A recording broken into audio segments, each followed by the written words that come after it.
જય વાઘેશ્વરીમાં મમ્મી કિચનમાં તમારું સ્વાગત છે। આજે આપણે સક્કરિયાના ઢોકળા બનાવવાના છે। આપણે તેના માટે આ બે સક્કરિયા લીધા છે। આપણે આના નાના નાના કટકા બનાવીને કરી નાખી અને નાના કટકા કરી નાખી અને આપણે આ નાના નાના કટકા કરી નાખી એટલે આપણને ક્રશ કરતા ફાવે।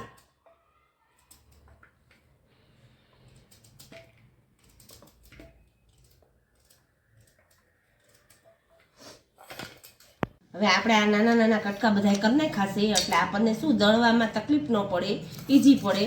હવે આપણે આમાં દહીં નાખીને આપણે ક્રશ કરી નાખી પહેલા સૌપ્રથમ। હવે આપણે સક્કરિયાને ક્રશ કરી નાખીએ અને આપણે દળી નાખી દહીં નાખીને અંદર। હવે આપણે અંદર દહીં એડ કરી દઈએ અને આ મરચાં છે મરચાં થોડાક એડ કરી દઈએ। આ પીસવામાં જ નાખી દઈએ એટલે વાંયથી કોઈ માથાકૂટ નહીં। આપણે સક્કરિયા, સામો, સાબુદાણા બધું એડ કરીને આપણે ઢોકળા બનાવવાના છે। બસ આટલો આદુનો કટકો બરોબર છે, પછી બહુ આદુ ઝાઝું થઈ જાય એ સારું ન લાગે।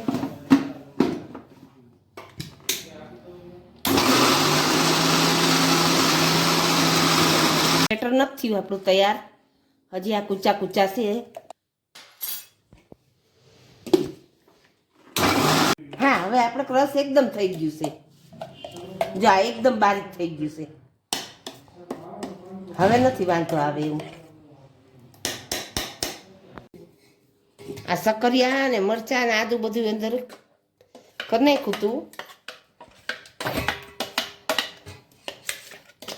સામો દળી નાખીએ, સામો સાબુદાણા સવા વાટકા જેવો સામો લીધો હતો અને આ પોણી વાટકી સાબુદાણા લીધા હતા, પોણી વાટકી જેવા, અને એને કલાકથી 1.5 કલાક અગાઉ પલાળી રાખ્યા હતા। એ તે આપણો સામો પલી ગયો છે કે નહીં તે આપણે જોઈ લઈએ।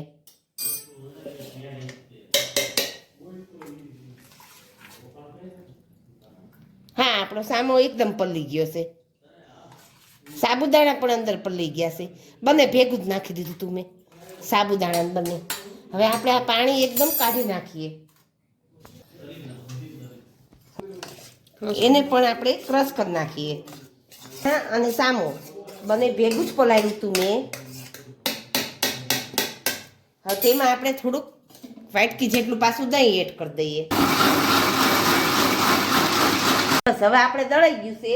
સેજ ઓલું હોય ને એમ તો વાંધો નહીં, આપણે ઢોકળાનું તો સેજ કરવું હોય એ જ સારું લાગે ને, એકદમ કઈ બારીક તો સારું ન લાગે।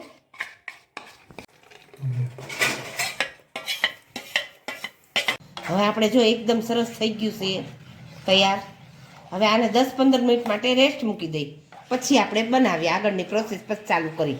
થોડીક આપણે હળદર એડ કરી દઈ, થોડીક હળદર એડ કરી દઈ, થોડોક મસાલો એડ કરી દઈ અને સ્વાદ અનુસાર મીઠું।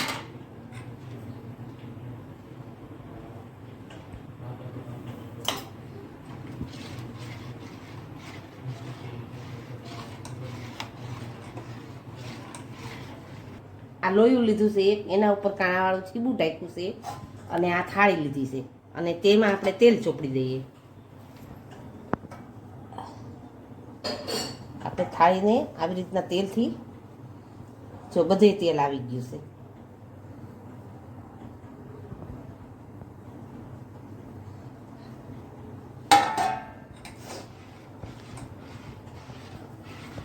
આ 1 ચમચી ખાવાના સોડા એડ કર્યા છે, બીજી 1 ચમચી એડ કરી દઈએ। હવે તેમાં આપણે લીંબુનો રસ એડ કરી દઈએ એક્ટિવ કરવા માટે, એટલે આપણું એકદમ ફૂલાઈ જાય।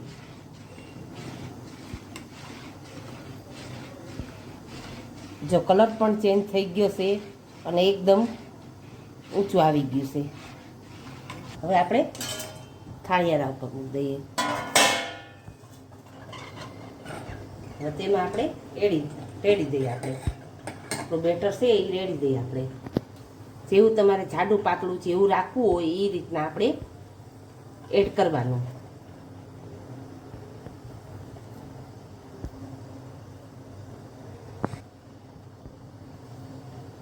હવે તેમાં આપણે મસાલો એડ કરી દઈએ।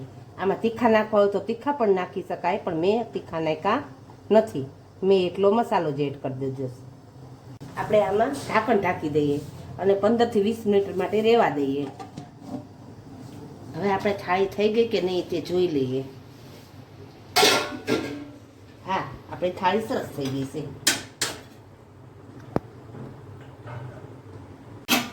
હવે આપણે એકદમ ઢોકળા ઠરી ગયા છે. હવે આપણે આને પીસ કરી નાખીએ.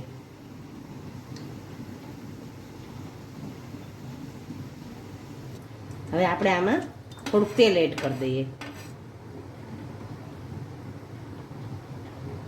આપણે આમાં જીરું એડ કરી દઈએ. 1 ચમચી ભરીને જીરું એડ કરી દઈએ. આપણે જીરું આવી ગયું છે. હવે તેમાં થોડાક તલ એડ કરી દઈએ.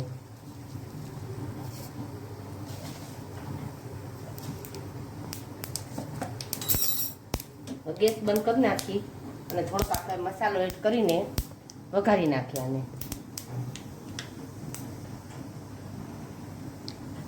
કટિંગ કરી નાખ્યું હોય એટલે બધામાં વઘાર આવે. હવે આપણે આમાં કોથમરી એડ કરી દઈએ.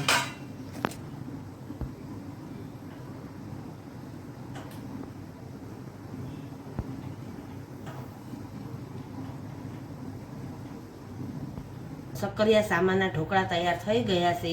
જો તમને અમારી રેસીપી પસંદ આવી હોય તો અમારી ચેનલને તમે સબસ્ક્રાઈબ કરજો અને કોમેન્ટ કરવાનું ચૂકતા નહીં.